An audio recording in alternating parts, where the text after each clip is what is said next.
हिंदू, जैन, मुस्लिम और अन्य धार्मिक संस्कृतियां इस ऋतु में उपवास करने की सलाह देते हैं। आयुर्वेद कहता है कि उपवास करने से जठर अग्नि या डाइजेस्टिव फायर बढ़ती है और जब ऐसा होता है तो शरीर के टॉक्सिन्स या खराब पदार्थ या जीव विष बाहर निकल जाता है। जब टॉक्सिन्स बाहर जाते हैं तो उसी के साथ मंदता, सुस्ती यानी कि लेजीनेस और नकारात्मकता यानी कि नेगेटिविटी भी बाहर जाती है और ऐसा होने पर हमारी इम्यूनिटी बढ़ती है, रोग प्रतिकारक शक्ति भी बढ़ती है। मानव पाचन तंत्र या ह्यूमन डाइजेस्टिव सिस्टम के दो मुख्य भूमिका है या दो मुख्य रोल है। एक है हम जो खाना खाते हैं उसे पचाना और दूसरा है हमें अंदर से ठीक करना, अंदर से स्वस्थ करना।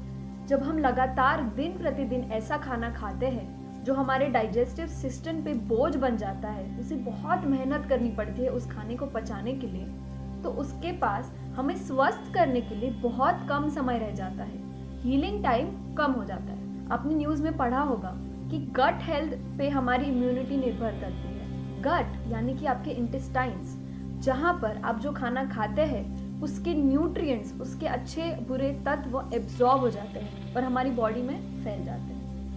अब इसी सीजन में उपवास करने का क्या इंपॉर्टेंस है? देखो, अभी हम ठंड के मौसम से गर्मी के मौसम की ओर बढ़ रहे हैं, तो ये जो बीच का समय है, कभी बहुत सारे ऐसे दिन आते हैं जब गर्मी अचानक से बहुत बढ़ती है।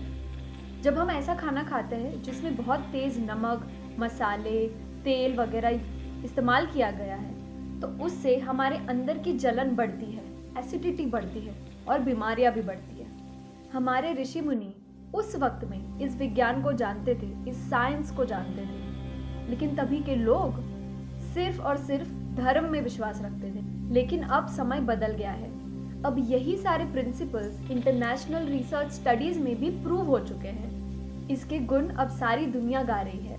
इसीलिए मेरा सजेशन होगा कि हर महीने कम से कम 2 बार उपवास रखें, अपने डाइजेस्टिव सिस्टम को, अपने पाचन तंत्र को आराम दें, उसे हील करने का मौका दें, अपने आप को स्वस्थ रखने का मौका दें। लेकिन किस तरह से, क्या सही तरीका हो सकता है? आप मुझे कमेंट सेक्शन में बताइए कि आपके अकॉर्डिंग ये सही तरीका कैसा होता है और हम हमारे नेक्स्ट वीडियो में इसके बारे में डिस्कस करेंगे।